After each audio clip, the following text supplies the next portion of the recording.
امام علی علیہ السلام لوگوں کو درس اخلاق اور امن کا پیغام دے رہے تھے۔ اتنے میں ایک شخص آ کے کہنے لگا، یا علی، ایک چھوٹا سا سوال میرے ذہن میں ہے۔ امام علی علیہ السلام فرمانے لگے، اے بندہ خدا، اللہ نے اس علی کے دامن میں ہر سوال کا حل رکھا ہے۔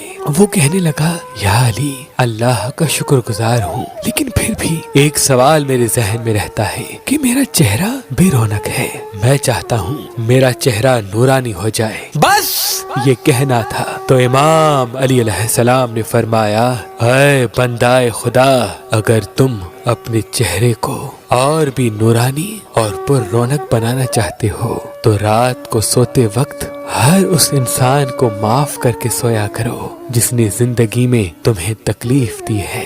یاد رکھنا، جو انسان اللہ کی خلقت کو معاف کر کے